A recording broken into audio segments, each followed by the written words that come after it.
Hi friends, welcome to my YouTube channel. ನಾನು Ashwini. So ನನ್ನ ಚಾನಲ್ನ ಯಾರೆಲ್ಲ ನೋಡ್ತಾ ಇದ್ದೀರಾ, ಪ್ಲೀಸ್ ಸಬ್ಸ್ಕ್ರೈಬ್ ಆಗಿ, ಬೆಲ್ ಐಕನ್ನ ಕ್ಲಿಕ್ ಮಾಡಿ, ಶೇರ್ ಮಾಡಿ, ಕಾಮೆಂಟ್ ಮಾಡಿ, ಲೈಕ್ ಮಾಡೋದನ್ನು ಮರಿಬೇಡಿ. ನಾನಿವತ್ತು ಯಾರಿಗೆಲ್ಲ ಜೋಳದ ರೊಟ್ಟಿ ಉಂಡು ಬೇಜಾರಾಗಿದೆ ಅವ್ರಿಗೋಸ್ಕರ ಈ ತರಕಾರಿ ರೊಟ್ಟಿನ ಮಾಡ್ತಾಯಿದ್ದೀನಿ. ಸೊ ಖಂಡಿತವಾಗ್ಲೂ ಎಲ್ಲರೂ ಟ್ರೈ ಮಾಡಿ, ತುಂಬ ಚೆನ್ನಾಗಿರುತ್ತೆ, ಹೆಲ್ದಿನೂ ಕೂಡ ಹೌದು. ಆರೋಗ್ಯಕರವಾಗಿ ನಾವು ಮಾಡ್ಕೊಂಡು ಮನೇಲಿ ತಿಂದರೆ ತುಂಬ ಚೆನ್ನಾಗಿರುತ್ತೆ, ಮಕ್ಕಳಿಗೂ ಕೂಡ ಚೆನ್ನಾಗಿರುತ್ತೆ, ಟಿಫಿನ್ ಬಾಕ್ಸಿಗೆ, ಲಂಚ್ ಬಾಕ್ಸಿಗೆ. ಸೊ ಅದಕ್ಕೋಸ್ಕರ ನಾನು ಇವಾಗ ಹಿಟ್ಟು ಹಾಕ್ಕೊಳ್ತಾ ಇದ್ದೀನಿ. ಇದು ನಾನು ಹಾಗೆ ತೊಗೋತೀನಿ ಅಂಜದ ಮೇಲೆ. ನಿಮಗೆ ಅಳತೆ ಪ್ರಕಾರ ಹೇಳಬೇಕಂದ್ರೆ 4 ಕಪ್ ಜೋಳದ ಹಿಟ್ಟು ತೊಗೊಂಡ್ರೆ 1 ಕಪ್ ಕಡಲೆ ಹಿಟ್ಟನ್ನ ತೊಗೋಬೇಕು, 1 ಕಪ್ ಅಕ್ಕಿ ಹಿಟ್ಟು. ನಾನಿವಾಗ ಅಕ್ಕಿ ಹಿಟ್ಟು ಹಾಕ್ತಾ ಇಲ್ಲ, ಯಾಕಂದರೆ ನಾನು ಬಿಸ್ಕೊಂಡು ಬರಬೇಕಾದ್ರೆ ಆವಾಗಲೇ ನಾನು ಜೋಳದ ಜೊತೆ ನಾನು ಅಕ್ಕಿನ ಸೇರಿಸ್ಬಿಟ್ಟು ಬೀಸ್ಕೊಂಡು ಬಂದಿದ್ದೆ. ಅದಕ್ಕೋಸ್ಕರ ನೀವು ಹಾಗೆ ಬೀಸ್ಕೊಂಡು ಬಂದರೆ ನೀವು ಅಕ್ಕಿ ಹಿಟ್ಟು ಹಾಕ್ಕೊಳ್ಬೇಕು.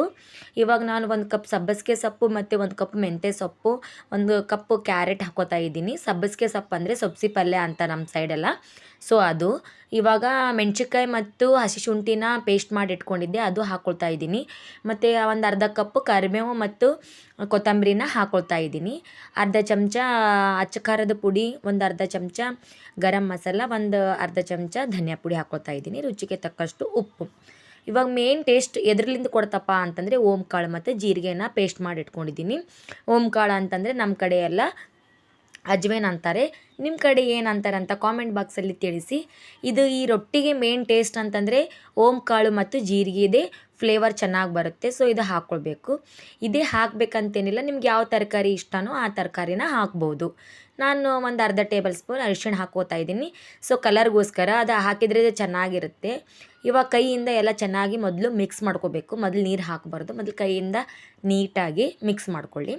ಈ ತರಕಾರಿ ಹಾಕಬೇಕಂತೇನಿಲ್ಲ, ನೀವು ಏನು ಸೌತಿನ್ಕಾಯಿ ಬರುತ್ತಲ್ಲ, ಸೌತಿನ್ಕಾಯಿ ಹಾಕ್ಬೋದು, ಬೀಟ್ರೂಟ್ ಹಾಕ್ಬೋದು, ಸೋರೆಕಾಯಿ ಹಾಕ್ಬೋದು. ಇದೇ ತರಕಾರಿ ಅಂತಲ್ಲ, ನಿಮ್ಗೆ ಯಾವ ತರಕಾರಿ ಇಷ್ಟ ಆಗುತ್ತೋ ಆ ತರಕಾರಿನ ಹಾಕ್ಬೋದು. ಇವಾಗ ನೋಡಿ ನಾನು ಚೆನ್ನಾಗಿ ಮಿಕ್ಸ್ ಮಾಡ್ಕೊಂಡು ಆಗಿದೆ. ಇವಾಗ ನಾನು ನಾರ್ಮಲ್ ನೀರಿಂದನೇ ನಾನು ನಾದ್ಕೋತಾ ಇದ್ದೀನಿ, ಯಾಕಂದರೆ ಇದು ಆಲ್ರೆಡಿ ಜಿಗಿ ಇದೆ ನನ್ನ ಹಿಟ್ಟು. ಸೊ ನೀವು ಹಿಟ್ಟು ಜಿಗಿ ಇಲ್ಲ ಅಂತಂದರೆ ಬಿಸಿ ನೀರು ಹಾಕ್ಕೊಂಡು ನಾದ್ಕೊಳ್ಳಿ. ಜಿಗಿಗೆ ಎಷ್ಟು ಬೇಕಾಗುತ್ತೆ ಅಷ್ಟು ಬಿಸಿ ನೀರನ್ನ ಕಾಯಿಸ್ಕೊಂಡ್ಬಿಟ್ಟು ಹಾಕ್ಕೊಂಡು ಮಾಡಿ. ಇವಾಗ ನೋಡಿ ಸ್ವಲ್ಪ ಸ್ವಲ್ಪನೇ ನೀರು ಹಾಕ್ಕೊಳ್ಬೇಕು. ಮೊದಲಿಗೆ ಜಾಸ್ತಿ ನೀರು ಹಾಕಿ ನಾದ್ಕೋಬಾರ್ದು, ಸ್ವಲ್ಪ ಸ್ವಲ್ಪ ನೀರು ಹಾಕಿ ಈ ಥರ ಕೈಯಿಂದ ಜೋರಾಗಿ ಒತ್ತಿ ಒತ್ತಿ ನಾದ್ಕೋಬೇಕು. ಇವಾಗ ನೋಡಿ ನಾನು ಚೆನ್ನಾಗಿ ನಾದ್ಕೋತಾ ಇದ್ದೀನಿ, ಸ್ವಲ್ಪ ಸ್ವಲ್ಪ ನೀರೇ ಹಾಕಿಬಿಟ್ಟು ನಾದ್ಕೋತಾ ಇದ್ದೀನಿ.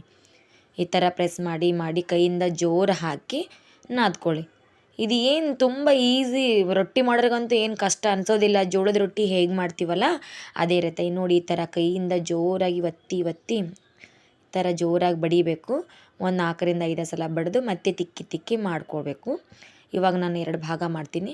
ಜಾಸ್ತಿ ಇರೋ ಭಾಗನ ಸೈಡಿಗೆ ಎತ್ತಿಟ್ಕೋತಾ ಇದ್ದೀನಿ. ಸ್ವಲ್ಪ ಗಟ್ಟಿನೇ ನಾದ್ಕೊಂಡು ಇಟ್ಕೋತೀನಿ, ಯಾಕಂದರೆ ಇದು 20ರಿಂದ 25 ರೊಟ್ಟಿ ಆಗುತ್ತೆ. ಸೊ ಇವಾಗಲೇ ನಾವು ಸಾಫ್ಟಾಗಿ ಮಾಡಿಕೊಂಡ್ರೆ ರೊಟ್ಟಿ ಮಾಡೋ ತನಕ ಇನ್ನೂ ಸಾಫ್ಟಾಗಿ ರೊಟ್ಟಿ ಬಡಿಯೋದಕ್ಕೆ ಬರೋದಿಲ್ಲ. ಅದಕ್ಕೋಸ್ಕರ ನಾನು ಗಟ್ಟಿ ನಾದ್ಕೊಂಡು ತೆಗೆದಿಟ್ಕೊಂಡಿದ್ದೀನಿ. ಇವಾಗ ಸದ್ಯಕ್ಕೆ ಒಂದು 4-5 ರೊಟ್ಟಿ ಏನು ಮಾಡ್ಕೊಳ್ಳೋಕೆ ಆಗುತ್ತೋ ಅಷ್ಟು ನೀರನ್ನು ಹಾಕಿ ಸಾಫ್ಟಾಗಿ ಮಾಡ್ಕೋತೀನಿ. ನಮ್ಗೆ ಎಷ್ಟು ಇವಾಗ ಸದ್ಯಕ್ಕೆ 4 ರೊಟ್ಟಿದ್ದು ನಾವು ಈ ಥರ ಸಾಫ್ಟಾಗಿ ಮಾಡ್ಕೊಂಡು ಇಟ್ಕೊಂಡು ರೊಟ್ಟಿ ಮಾಡಿದ್ರೆ ರೊಟ್ಟಿ ಮಾಡೋಕ್ಕೂ ಈಸಿ ಆಗುತ್ತೆ, ಮತ್ತು ರೊಟ್ಟಿ ಮಾಡೋಕ್ಕೆ ಕಷ್ಟವೂ ಆಗೋದಿಲ್ಲ. ಈಸಿಯಾಗಿ ಸಲೀಸಾಗಿ ರೊಟ್ಟಿನ ಮಾಡ್ಬೋದು. ಇವಾಗ ನಾನು ರೊಟ್ಟಿ ಮಾಡೋದಕ್ಕೆ ಒಂದು ಉಳ್ಳಿನ ಮಾಡ್ಕೊಂಡಿದ್ದೀನಿ. ಇದಕ್ಕೆ ಎಳ್ಳು ಹಚ್ಕೋತಾ ಇದ್ದೀನಿ. ನೋಡಿ ಸ್ವಲ್ಪ ಸ್ವಲ್ಪ ಎಳ್ಳು ಹಚ್ಬೇಕು, ಜಾಸ್ತಿ ಹಚ್ಚಿದ್ರೆ ಸ್ವಲ್ಪ ಕೈಯಿಂದ ತೆಗೀರಿ. ಈ ಥರ ಸ್ವಲ್ಪ ಲೈಟಾಗಿ ಎಳ್ಳು ಹಚ್ಕೊಂಡು ಇವಾಗ ಹಿಟ್ಟು ಹಾಕ್ಕೊಂಡು ಕೇಸಿದ್ರೆ ನಾನು ರೊಟ್ಟಿ ಮಾಡೋದನ್ನು ತೋರಿಸ್ತೀನಿ ನೋಡಿ. ಇದು ಆರೋಗ್ಯಕ್ಕಂತೂ ತುಂಬ ತುಂಬ ಹೆಲ್ದಿಯಾಗಿರುತ್ತೆ. ಯಾರೆಲ್ಲ ಮನೇಲಿ ಮಕ್ಕಳು ನಾವು ತರಕಾರಿ ತಿನ್ನೋದಿಲ್ವೋ ಅಂಥ ಟೈಮಲ್ಲಿ ಈ ಥರ ಹಾಕ್ಕೊಟ್ಟು ಮಾಡಿಕೊಟ್ರೆ ಮಕ್ಕಳು ತರಕಾರಿ ತಿಂದಂಗೂ ಆಗುತ್ತೆ, ಮಕ್ಕಳಿಗೆ ಗೊತ್ತೂ ಇರೋದಿಲ್ಲ. ನೋಡಿ ಈ ಥರ ಸೈಡಿಗೆಲ್ಲ ರೌಂಡ್ ಬರೋ ಥರ ನಾನು ರೊಟ್ಟಿನ ತಟ್ಕೋತಾ ಇದ್ದೀನಿ. ಇವಾಗ ನೋಡಿ ಈ ಥರ ರೌಂಡ್ ಬರಬೇಕೆಲ್ಲ, ಈ ಥರ ತಟ್ಕೊತಿದ್ದೀನಿ. ನೋಡಿ ಎಷ್ಟು ಚೆನ್ನಾಗಿ ಬರ್ತಿದ್ದಿಲ್ಲ ಸೈಡಿಗೆಲ್ಲ.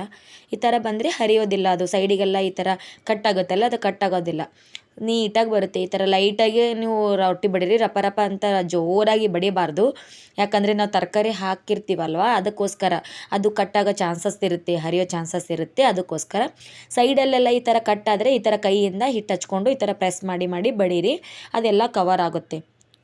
ನಿಧಾನಕ್ಕೆ 5 ಬಳ್ಳು ಜೋರಾಗಿ ಇದು ಮಾಡ್ಕೊಂಡು ಬಡೀರಿ. ನೋಡಿ ಚೆನ್ನಾಗಿ ಬಂದಿದೆ ಅಲ್ವಾ.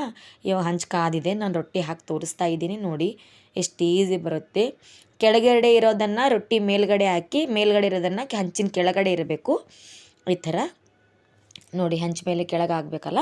ಇವಾಗ ನಾನು ಚೆನ್ನಾಗಿ ಸುತ್ತ ಎಲ್ಲ ನೀರು ಹಚ್ತಿದ್ದೀನಿ. ಒಂಚೂರು ಏನು ಬಿಡದೇ ಇರೋ ಹಾಗೆ ನೀಟಾಗಿ ನೀರು ಹಚ್ಕೊಳ್ತಾ ಇದ್ದೀನಿ.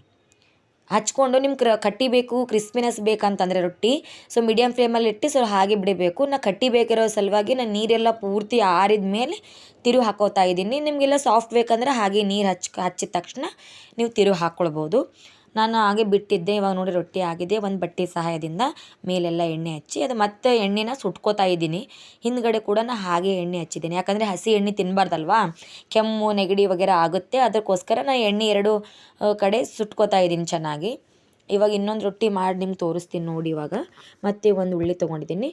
ನಿಮ್ಗೆ ದೊಡ್ಡ ಸೈಜ್ ರೊಟ್ಟಿ ಬೇಕಂದರೆ ನೀವು ಜಾಸ್ತಿ ಇಟ್ಕೊಳ್ಬೋದು, ಸಣ್ಣ ಸೈಜ್ ಬೇಕಂದರೆ ಸ್ವಲ್ಪ ಇಟ್ಕೊಳ್ಳಿ.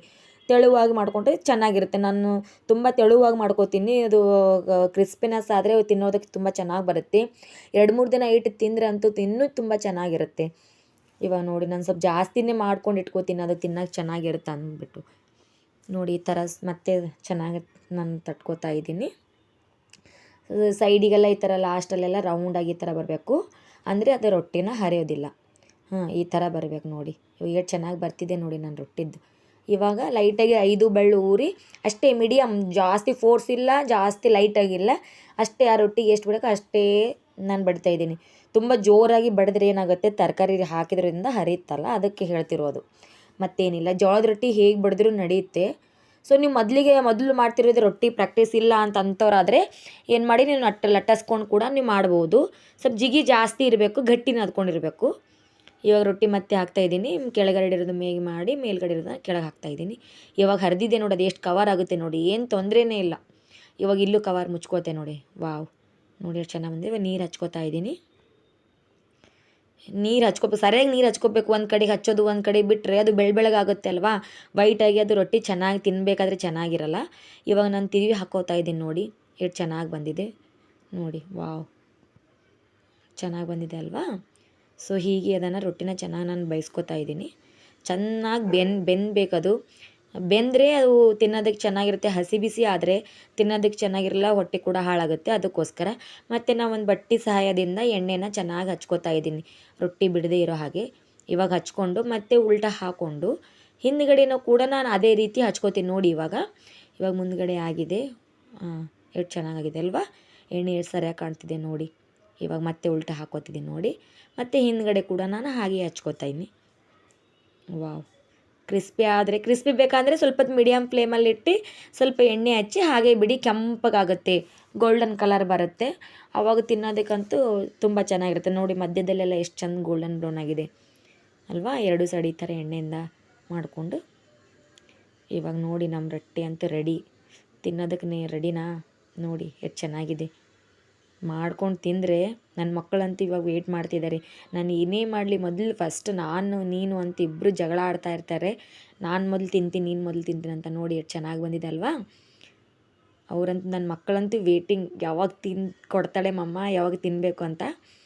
ಇವಾಗ ಇದಕ್ಕೆ ಪಲ್ಯ ಏನು ಬೇಕಾಗಲ್ಲ, ಅದು ಬರೀ ತುಪ್ಪ ಮತ್ತು ಶೇಂಗದ ಪುಡಿ ಇದ್ದರೆ ಕೂಡ ರೊಟ್ಟಿ ಜೊತೆ ತುಂಬ ಕಾಂಬಿನೇಷನ್ ಚೆನ್ನಾಗಿರುತ್ತೆ. ನೋಡಿ ಎಷ್ಟು ಚೆನ್ನಾಗಿ ಬಂದಿದೆ ಅಲ್ವಾ. ಎಷ್ಟು ರೊಟ್ಟಿ ಮಾಡಿದ್ದೀನಿ ನೋಡಿ, ಎಷ್ಟೊಂದಿದೆ, ಒಂಚೂರು ಹರಿದಿಲ್ಲ. ಯಾವಾಗಲೂ ಹೀಗೆ ನೋಡ್ತಾ ಇರಿ, ಸಪೋರ್ಟ್ ಮಾಡಿ. Thank you for watching.